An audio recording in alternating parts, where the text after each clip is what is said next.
Welcome to Flourish. I'm Diane Planidin, and you're in the right place if you're ready to create an inspired life.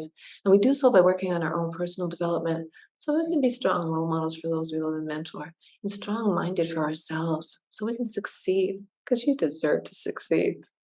We are on chapter 32 in our Psych-100 course at Queen's University.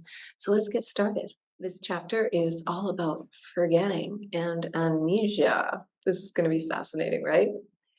Learning objectives to keep in the back of your mind as we talk about this chapter. I am not a teacher, I am a student. So I want to just make that clear. I'm just sharing this information with you to help everybody study, including myself.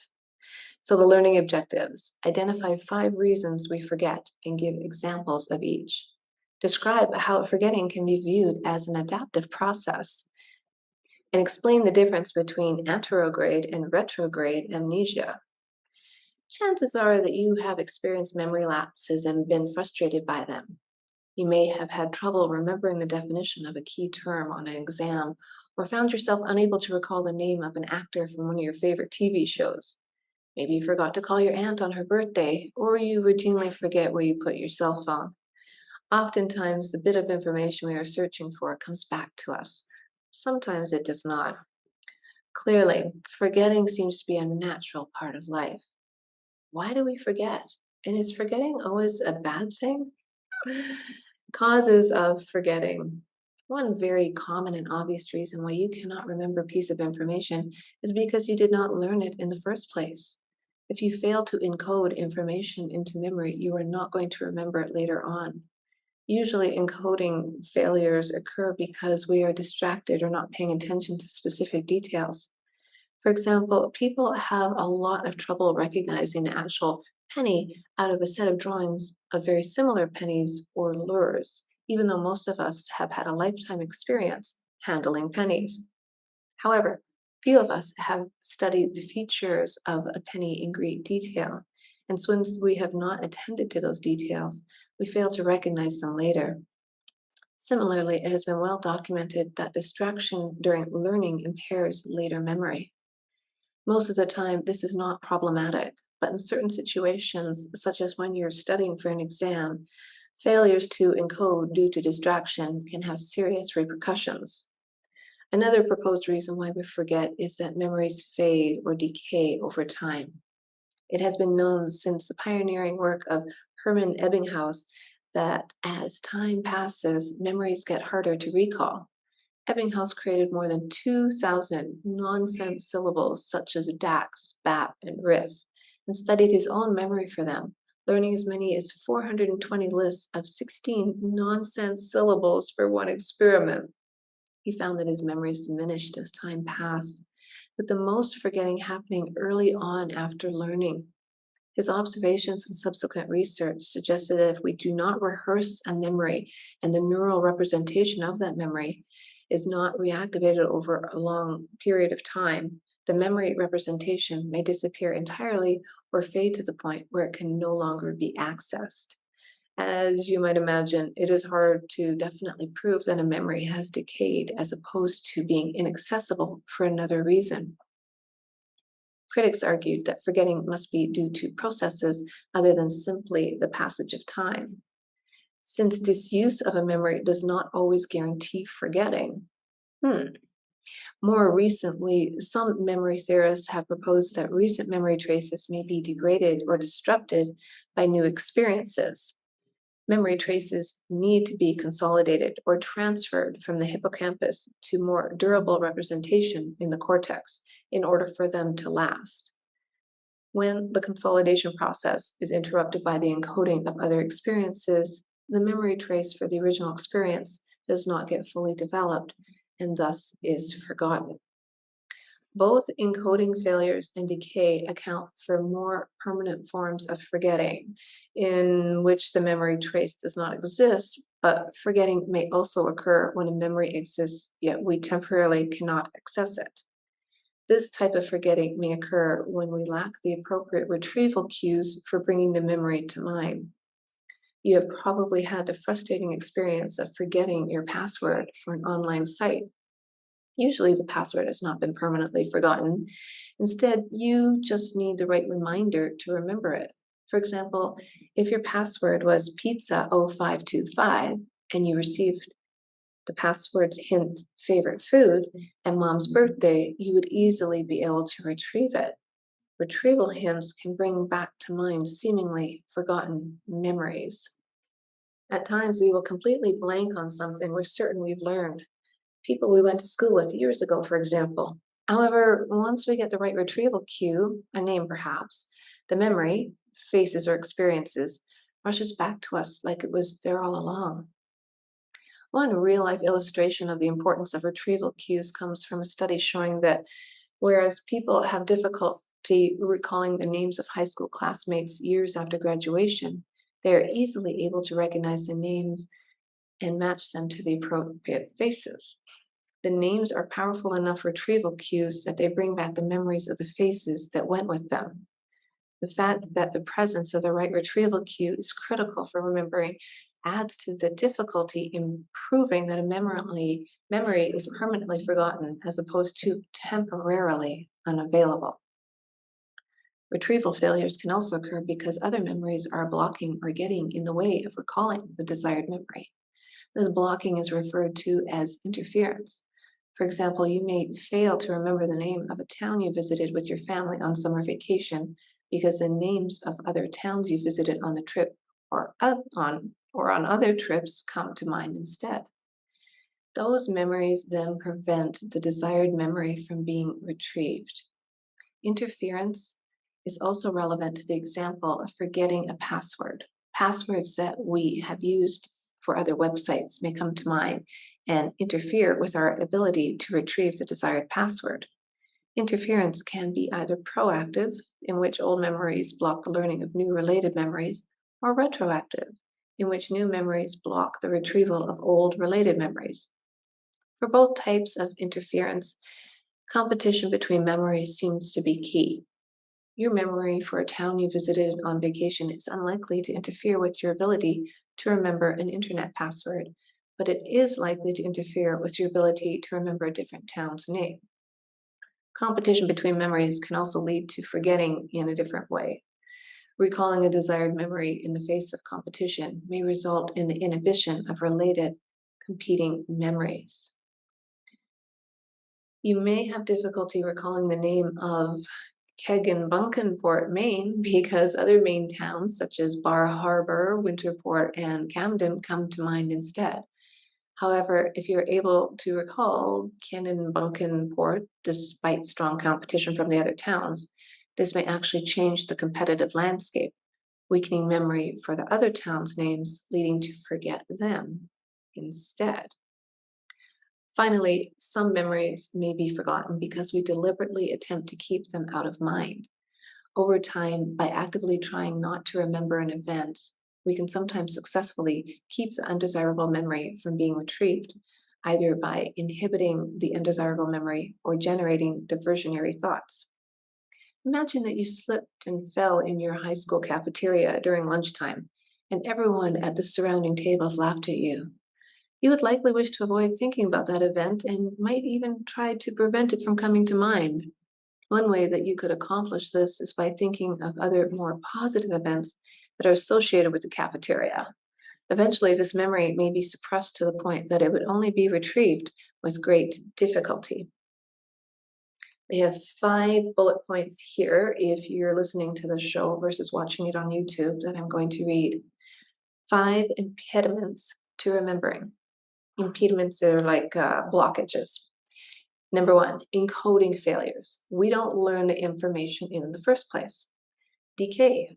Memories fade over time. 3, inadequate retrieval cues. We lacked sufficient reminders. Interference. Other memories get in the way. And 5, trying not to remember. We deliberately attempt to keep things out of mind. Next is adaptive forgetting. We have explored 5 different causes of forgetting. Together, they can account for the day-to-day episodes of forgetting that each of us experience. Typically, we think of these episodes in a negative light and view forgetting as a memory failure. Is forgetting ever good? Most people would reason that forgetting that occurs in a response to a deliberate attempt to keep an event out of mind is a good thing. No one wants to be constantly reminded of falling on their face in front of all of their friends. However, beyond that, it can be argued that forgetting is adaptive, allowing us to be efficient and hold on to only the most relevant memories. Shervesky, or S, the mnemonist studied by Alexander Luria, was a man who almost never forgot. His memory appeared to be virtually limitless. He could memorize a table of 50 numbers in under 3 minutes and recall the numbers in rows, columns, or diagonals with ease. He could recall lists of words and passages that he had memorized over a decade before. Yet Shervinsky, let's call him S, found it difficult to function in his everyday life because he was constantly distracted by a flood of details and associations that sprung to mind. His case history suggests that remembering everything is not always a good thing. You may occasionally have trouble remembering where you parked your car, but imagine if every time you had to find your car, every single former parking space came to mind. The task would become impossibly difficult to sort through all of those irrelevant memories. Thus, forgetting is adaptive in that it makes us more efficient. The price of that efficiency is those moments when our memories seem to fail us. Amnesia. Clearly, remembering everything would be maladaptive, but what would it be like to remember nothing? We will now consider a profound form of forgetting called amnesia that is distinct from more ordinary forms of forgetting. Most of us have had exposure to the concept of amnesia through popular movies and television. Typically, in these fictionalized portrayals of amnesia, a character suffers some type of blow to the head and suddenly has no idea who they are and can no longer recognize their family or remember any events from their past. After some period of time or another blow to the head, their memories come flooding back to them. Unfortunately, this portrayal of amnesia is not very accurate. What does amnesia typically look like? The most widely studied amnesic patient was known by his initials HM. As a teenager, HM suffered from severe epilepsy, and in 1953 he underwent surgery to have both of his medial temporal lobes removed to relieve his epileptic seizures. The medial temporal lobes encompass the hippocampus and surrounding cortical tissue.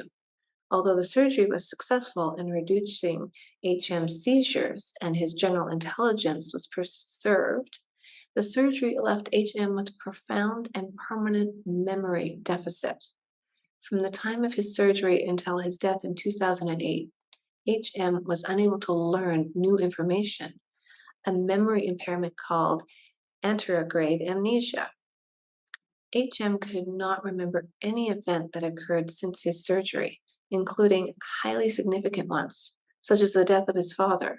He could not remember a conversation he had a few minutes prior or recognize the face of someone who had visited him that same day. He could keep information in his short-term or working memory, but when his attention turned to something else, that information was lost for good. It is important to denote that HM memory impairment was restricted to declarative memory, or conscious memory for facts and events. HM could learn new motor skills and showed improvement on motor tasks, even in the absence of any memory for having performed the task before. In addition to Enterograde Amnesia, HM also suffered from temporarily graded retrograde amnesia. Retrograde amnesia refers to the inability to retrieve old memories that occurred before the onset of amnesia. Extensive retrograde amnesia is the absence of anterograde amnesia is very rare. More commonly, retrograde amnesia co-occurs with anterograde amnesia and shows a temporal gradient in which memories closest in time to the onset of amnesia are lost, but more remote memories are retained. In the case of HM, he could remember events from his childhood, but he could not remember events that occurred a few years before the surgery. Amnesic patients with damage to the hippocampus and surrounding medial temporal lobes typically manifest a similar clinical profile as HM. The degree of anterograde amnesia and retrograde amnesia depend on the extent of the medial temporal lobe damage, with greater damage associated with more extensive impairment. Anterograde amnesia provides evidence for the role of the hippocampus in the formation of long-lasting declarative memories, as damage to the hippocampus results in an inability to create this type of new memory. Similarly, temporally graded retrograde amnesia can be seen as providing further evidence for the importance of memory consolidation. A memory depends on the hippocampus until it is consolidated and transferred into a more durable form that is stored in the cortex. According to this theory, an amnesic patient like HM could remember events from his remote past because those memories were fully consolidated and no longer depended on the hippocampus. Well, that's fascinating. Dr. Brenda Milner, one of the psychological scientists who worked with HM, is a pioneering expert in the field of neuropsychology. Indeed, she is often referred to as the founder of the field of clinical neuropsychology and cognitive neuroscience. She is a distinguished professor in the Department of Neurology and Neurosurgery at McGill University. There is a video that I'll link in the show notes about this video clip from Dr. Milner. Talks about her work with HM. The classic amnesiac syndrome we have considered here is sometimes referred to as organic amnesia, and it is distinct from functional or dissociative amnesia. Functional amnesia involves a loss of memory that cannot be attributed to brain injury or any obvious brain disease and is typically classified as a mental disorder rather than a neurological disorder. The clinical profile of dissociative amnesia is very different from that of a patient who suffered from amnesia due to brain damage or deterioration. Individuals who experience dissociative amnesia often have a history of trauma. Their amnesia is retrograde, encompassing autobiographical memories from a portion of their past. In an extreme version of this disorder, people enter a dissociative fugue state in which they lose most or all of their autobiographical memories and their sense of personal identity. They may be found wandering in a new location, unaware of who they are and how they got there. Dissociative amnesia is controversial, as both the causes and existence of it have been called into question. The memory loss associated with dissociative amnesia is much less likely to be permanent than it is in organic amnesia. In conclusion, just as the case study of the mnemonist Sharevsky illustrates that a life with a near-perfect memory would be like, amnesiac patients show us what a life without memory would be like. Each of the mechanisms we discussed that explain everyday forgetting, encoding failures, decay, insufficient retrieval cues, interference, and intentional attempts to forget help to keep us highly efficient, retaining the important information and, for the most part, forgetting the unimportant. Amnesiac patients allow us a glimpse into what life would be like if we suffered from profound forgetting and perhaps show us that our everyday lapses in memory are not so bad after all. Well, that was good news for me. Where did I park my car, right? It's not bad. It's normal, and that's a good thing to know. So if you like the show, share it with someone you know, and maybe give us a thumbs up, subscribe. You don't want to miss the next chapter. Let's help out the community to live an inspired life.